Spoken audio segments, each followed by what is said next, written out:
Merci infiniment, Monsieur le Président, d'abord de nous accueillir. Dès la constitution de cette nouvelle commission, nous nous sommes empressés de venir vous voir. Vous nous avez accueillis immédiatement et nous avons pu, dans une première rencontre en quelque sorte, esquisser des pistes de coopération et de collaboration possibles avec le Conseil économique et social et environnemental. Et je rappelle d'ailleurs qu'assez curieusement, votre Assemblée ne figurait pas au conseil d'administration de cette commission qui date de 1945. Alors vous êtes un peu plus récent, mais vous auriez pu intégrer ce conseil d'administration beaucoup plus tôt. Or, ça n'était pas le cas. Vous êtes représenté par votre vice-présidente, Madame Arnaud Bril, qui nous apporte son soutien, son éclairage, et nous avons aussi défini un plan de travail commun que nous allons mettre en œuvre, et je voudrais vous dire combien nous sommes heureux de l'avoir à nos côtés et avec nous.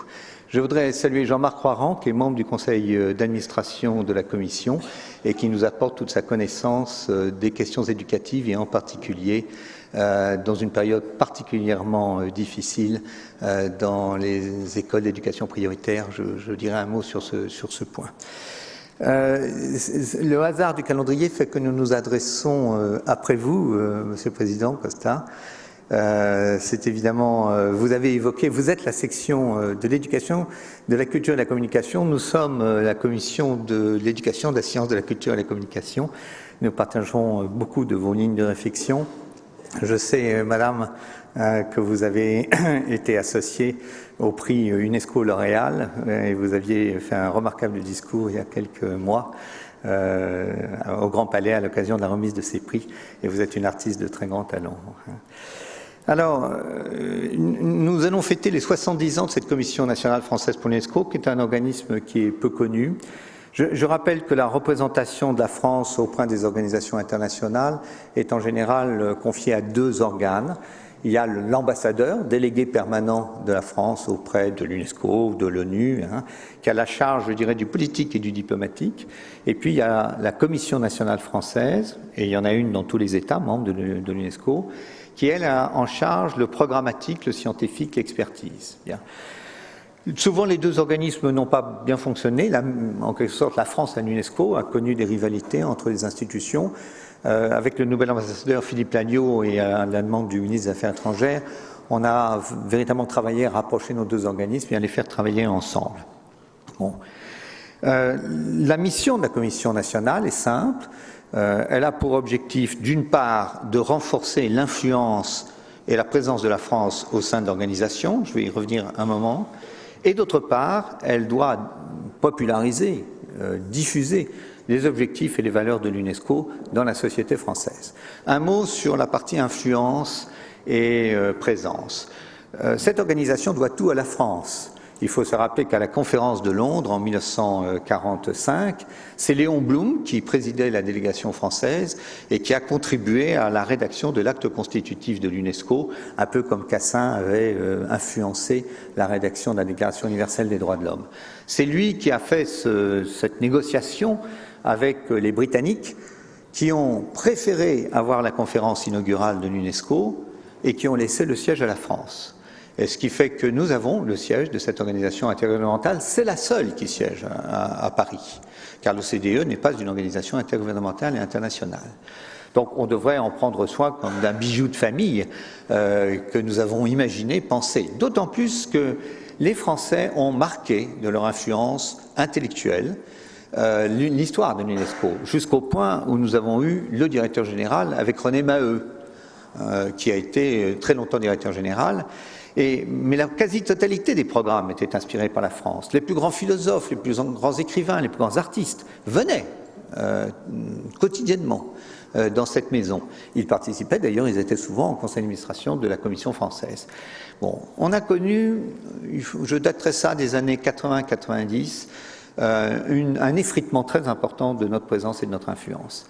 La France, pour vous donner un exemple, un petit peu technique, mais pour vous donner un exemple, le secteur d'éducation, qui est le secteur principal de l'UNESCO, eh bien, n'a pas eu de sous-directeurs généraux français depuis probablement 20 ans, à peu près 20 ans. Au sein du secteur de la culture, autre apanage de notre pays, le fonctionnaire le plus élevé au secrétariat était de niveau P4. si vous voulez, ce sont les jeunes professionnels, on dirait l'équivalent attaché d'administration centrale pour vous situer à peu près.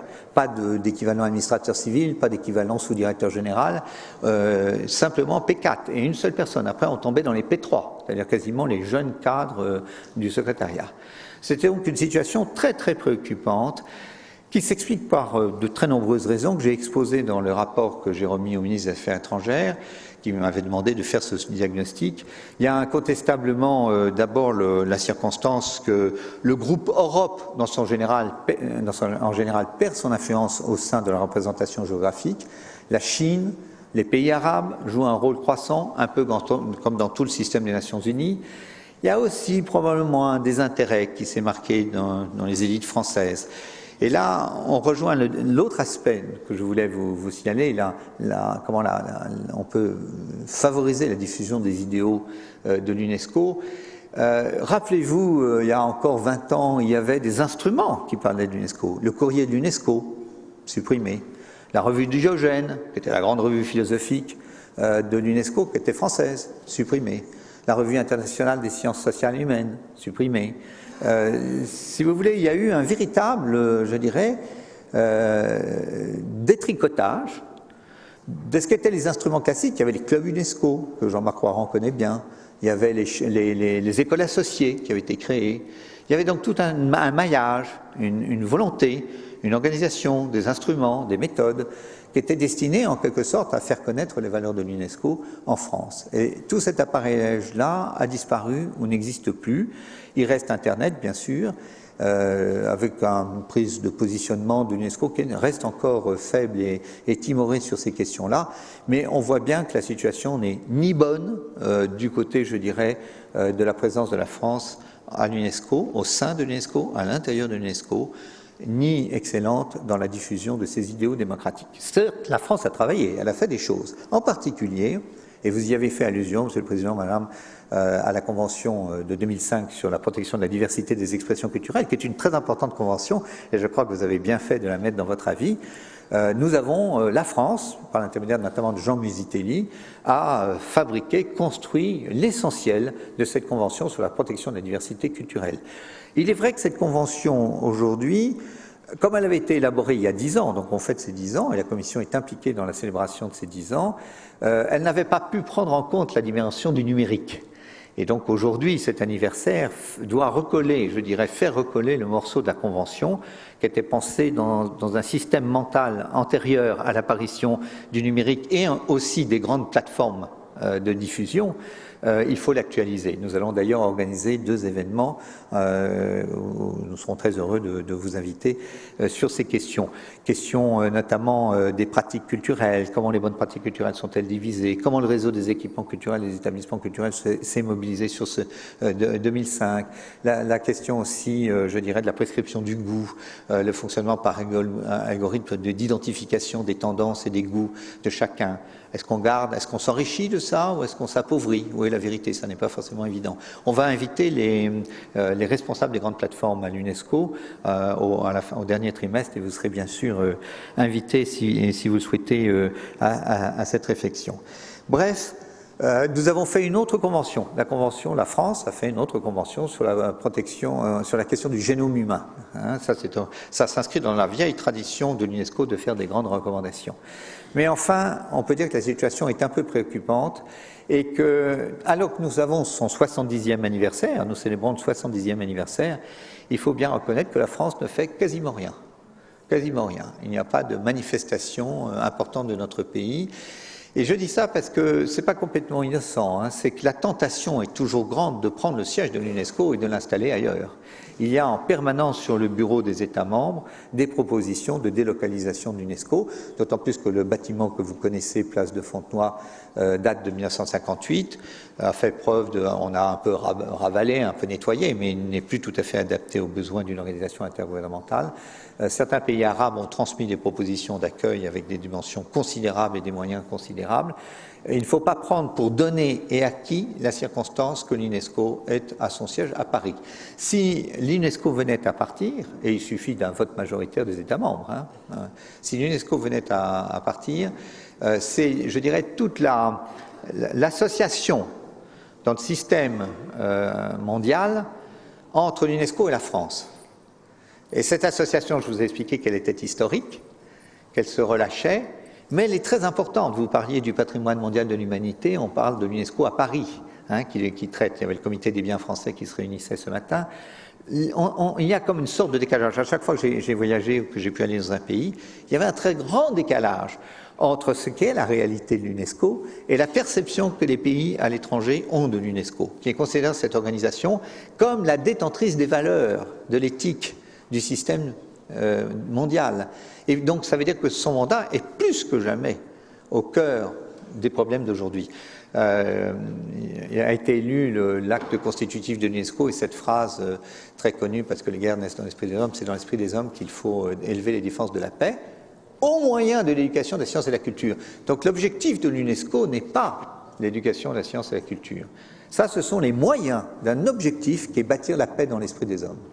Donc c'était ça, c'est une organisation politique au sens noble du terme, qui est un instrument d'influence pour la France, c'est un levier, pas seulement diplomatique, intellectuel, sur tous les grands domaines, l'UNESCO intervient, elle est une caution majeure, elle est là, chez nous.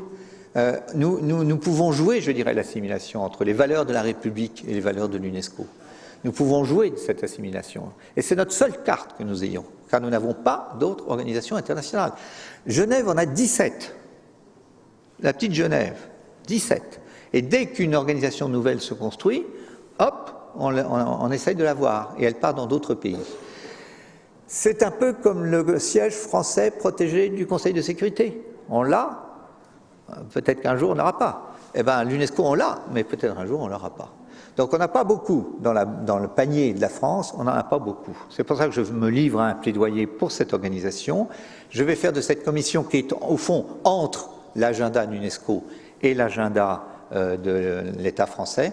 Je vais essayer de me servir de cette commission pour travailler, renforcer, ouvrir. Et en particulier avec vous, nous vous proposons une réflexion pour notre 70e anniversaire qui est l'année prochaine, puisque nous avons été créés en 1946. Vous savez, toutes les commissions nationales reçoivent une mission, c'est s'ouvrir vers la société civile, assurer le lien avec la société civile. Qu'est-ce que veut dire la société civile à l'ère des réseaux?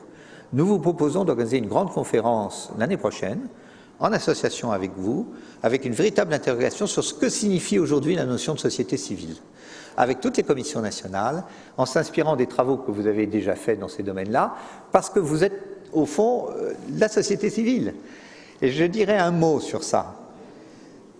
Quand l'UNESCO a été créée, parce que les pouvoirs politiques avaient trahi leur mandat, vous vous souvenez de la guerre, il y avait à l'époque une commission de coopération intellectuelle, qui était une commission d'experts, d'intelligence.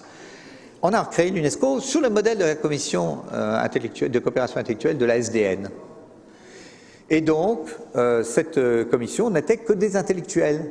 Mais la société civile n'était pas là. La vraie société civile, ça va au-delà des intellectuels. Et donc aujourd'hui, par les réseaux, on a la possibilité d'avoir une société civile connectée.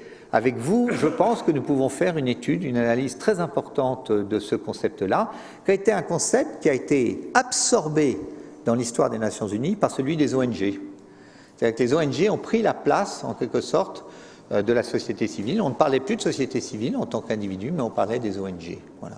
Donc il y a ce problème qui est devant nous, qui évidemment nous intéresse au premier plan, parce que c'est la mission des commissions nationales. Et donc nous sommes très intéressés à la préparer en commun. On pourrait imaginer une journée à l'UNESCO, une journée au Conseil économique et social. On prendra contact avec vous, Monsieur le Président, avec vous, Madame la Vice-présidente, mais nous aimerions beaucoup. Autre chose qui va nous paraître très important, on va l'initier avec la Vice-présidente, c'est, comme vous le savez, la Commission établit la liste des ONG qui entrent en relation de partenariat avec l'UNESCO. Donc on va faire l'analyse des ONG françaises qui figurent sur cette liste et on va la compléter ensemble pour que les grands représentants, je dirais, des ONG françaises soient associés à l'UNESCO et participent à leur travail. Voilà. J'espère ne pas avoir été trop long. Je vous remercie infiniment. Je suis à votre disposition pour parler de tous ces sujets.